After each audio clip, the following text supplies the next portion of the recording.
show with Noxolo Nene, the show where we are addressing topics and issues that matters. We are here to empower you, to inspire you, to uplift your spirit to the next level. This is Empowerment Podcast. Stay tuned. Hey guys, welcome to Empowerment Talk Show with Noxolo Nene. It is Tuesday, my day, my favorite day, and we are on the month of March, the International Women's Month, guys. So we have a guest. She is Apphia Nyasha Musavengana. She is here to empower women to achieve financial independence in this Women's History Month. Welcome, Apphia. Thank you, Noxolo. How are you? I'm good. So she is a businesswoman. She's here to empower us. So I have the first question. Tell us more about you for our listeners. So you have increased.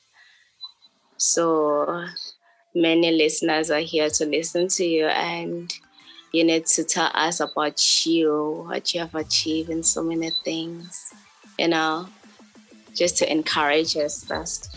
Okay, so Apphia and Brave is just a hustlepreneur. I'm a hustler. So my whole day is about making money, is about making profits, is about making something tangible out of it. If you tell me there's investment somewhere waiting, I will jump in. No matter what, I'll jump in no matter how small it is, because I'm about making profits. I'm about having a lot of things happening in my life, in business. I'm about holding a lot of things. My 10 fingers should be busy doing something. So that's just Apphia in general. Thank you, Apphia. So with you, we are going to talk about being the financially independent woman. So the first question is, does financial independence result in empowerment? Yes, it does. It does. That's a definite thing, because being empowered means that you are able to do things on your own. You are able to do certain things or by yourself without asking from someone next to you. So financial comes as a whole, like it comes as an attraction of being independent.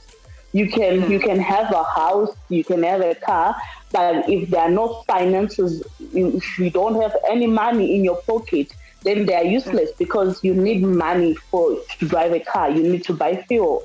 You need to input and needs in the house. So definitely, it becomes empowerment. It's a huge phase of something that is needed for you to be empowered. So being a financial independent works a whole lot in empowerment. Yeah. So why is it important to be financially independent for women? It is very important because you avoid being in certain things you don't want to be in for finances. You avoid being in child marriage because you are not financially empowered. You get married very young because you want to benefit from a man. You want to benefit from a man financially.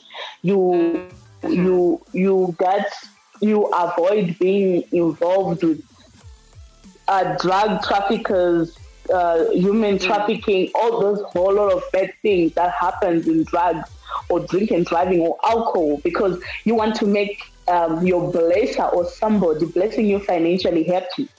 You also avoid yourself being involved in sex working, which is not that we insulting sex working, but for some women, then they in it because not because they want to, no, but because they want to gain financially. So you will not have to be in that. So it is very important. It is very important. Because some other women, they stay in an abusive relationship just because they need money, and some they have no choice because they have children to look after and responsibilities. They need money, so they don't have control over it, because in some other ways money is power. You can do anything with money, right? So what are the benefits of being the financially independent woman? Okay, on a social life, it is important because you are able to socialize on your own. You are able to make decisions on your own to say, okay, I want to go out with my friends. I want to go fishing with my friends. You are able to say, okay, let me go through a drive-through on your own without making a call. Okay, so you are able to stay where you want comfortably. So those are the benefits socially. And businessally, when you think of a business idea, when you have a business proposal, when you have something that you want done in business, you are able to self-input yourself. You are able to depend on yourself for your business to grow. You will not need to cry for, you will not need this and that for your business to grow, but yourself, you say, okay, I have a 1,000 rand, so let me put in my business for certain things to grow. Not that you'll be stuck in business and say, hey, I'm stuck because I'm short of 10,000 rand. So these are the main importance and the main financial benefits. That is so wonderful. So Apphia, how can I be financially independent without a job or without a business? How so? Is it impossible? It's very impossible. You just become a prostitute, which is a job as well. You become a sex worker. Okay, they call them sex workers, which is which is also a job. So it's not it's very impossible because money don't just come out, don't just grow on trees. Finances don't just come from nowhere. You have to work. You have to work for them.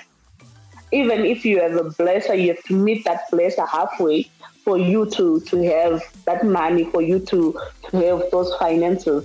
So it's very impossible for you to say, okay, me, I'm financially okay, and you don't have a job.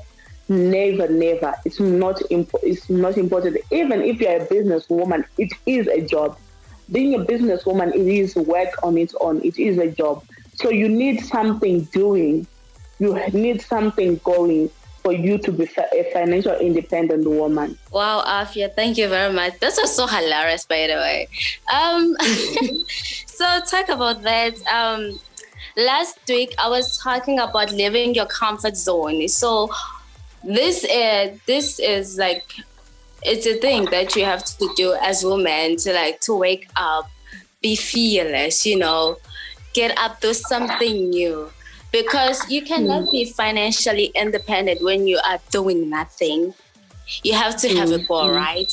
So it's just that we need to tell ourselves, because you have to make a decision. If you make a decision, you will go for it.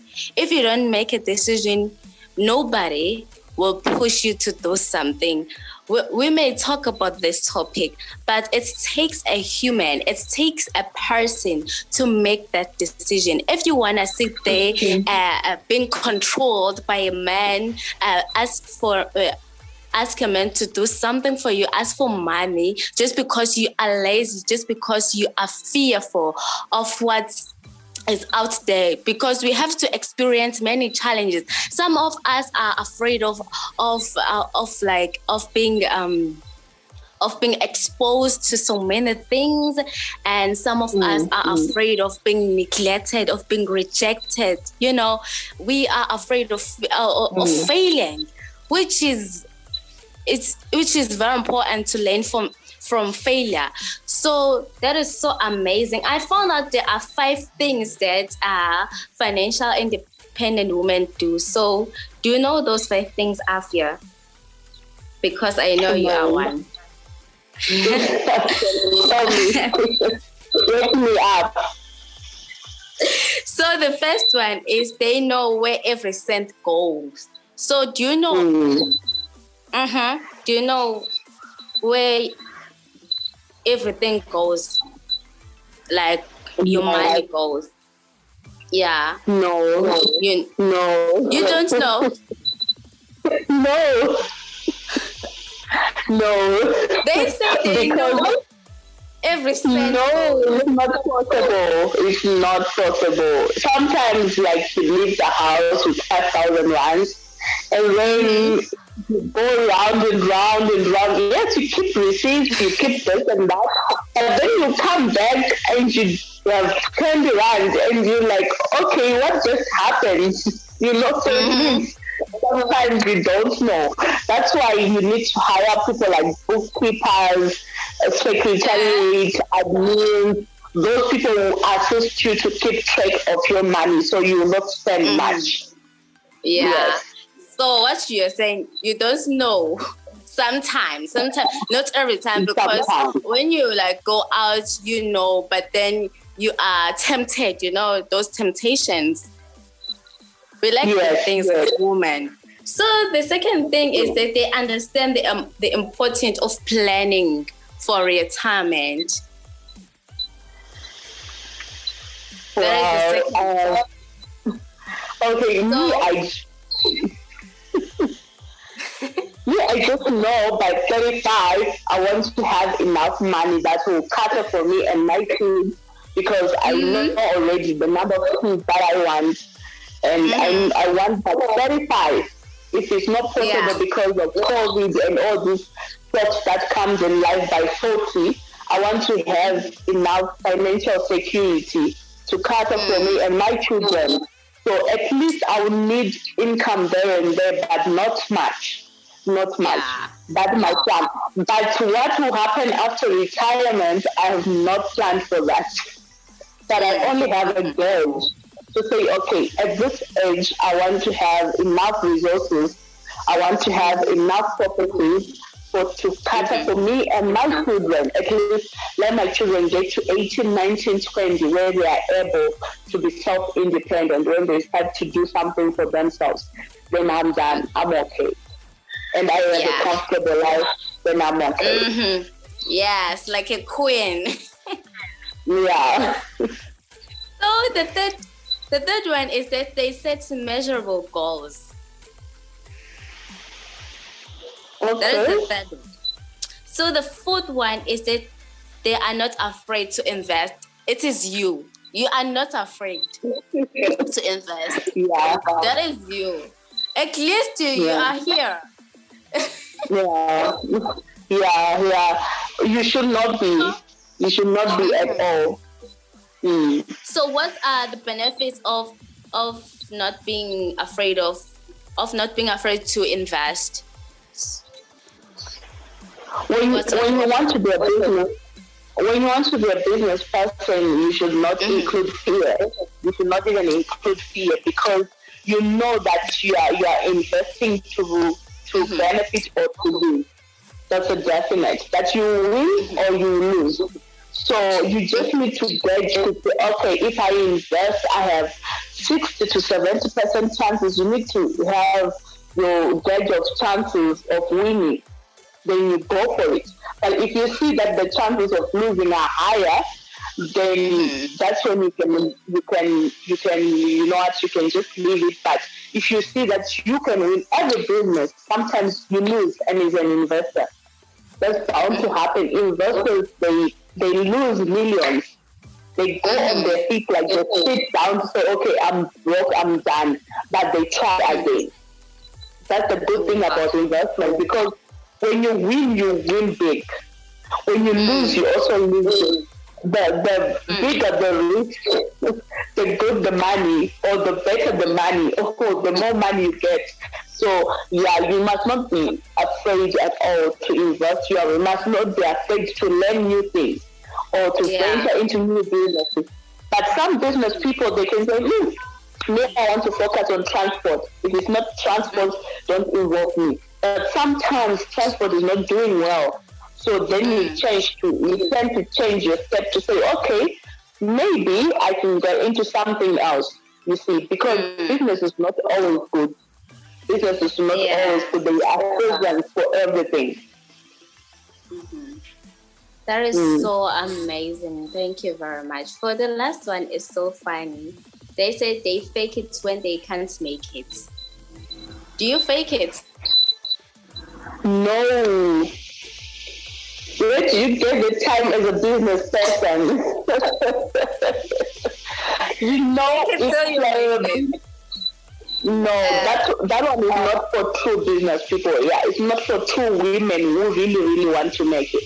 That one is for women who are just determined to enjoy their life, live that moment, and regret when they are old.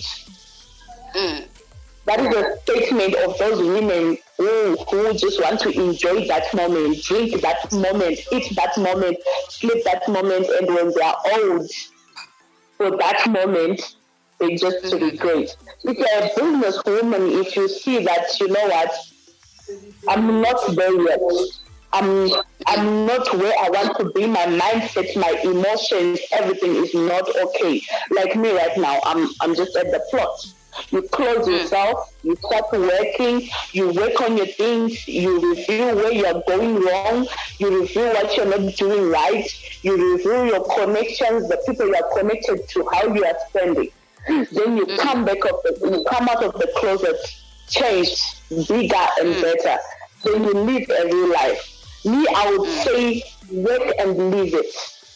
Work hard to live it. Work hard to live it. Work hard and live that life truly. Not that you fake it outside, then you are indoors, you are depressed. It's not right. Me, if I love food, so I need to eat what I want from my pocket. No one will question me. So I'm just working hard to live how I want. If I want to eat pap today with pork, I will work until I eat that pap and pork, and I'll eat it peacefully, knowing that I worked hard for it. Not that I will push a blazer to buy it for me. I'll take pictures, live the moment, thinking like, I'm independent, of which I'm not. Then when I'm full, I get home. In 2 hours, I'm hungry and depressed.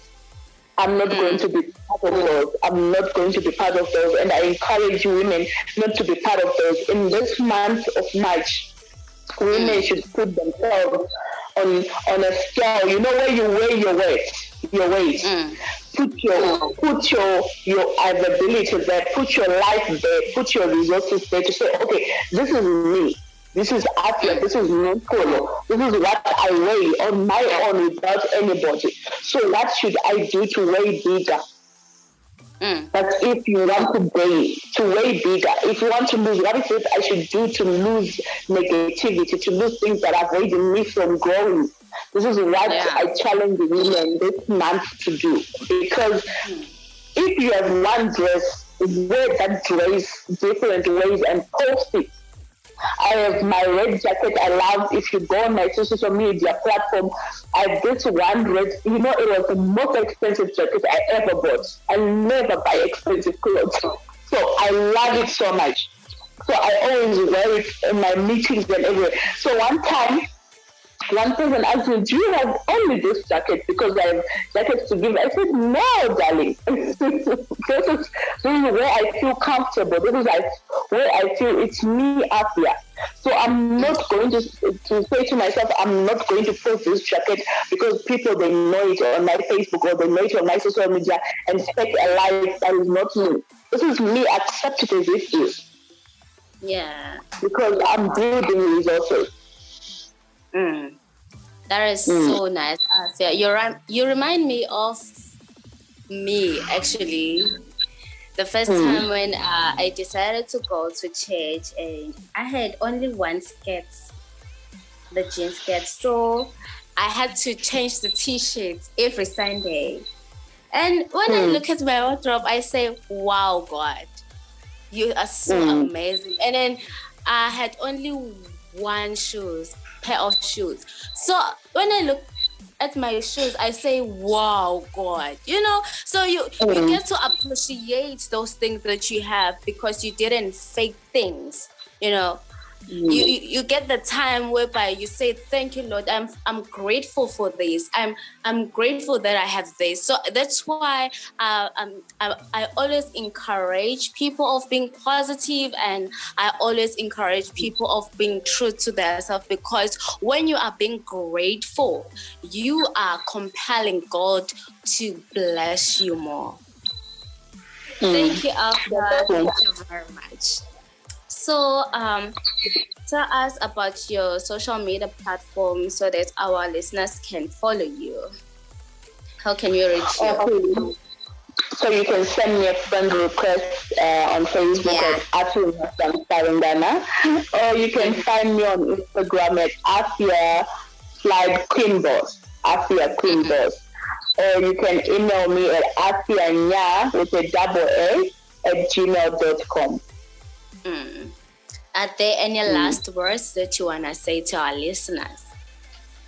I would like to wish you all a blessed Women Month.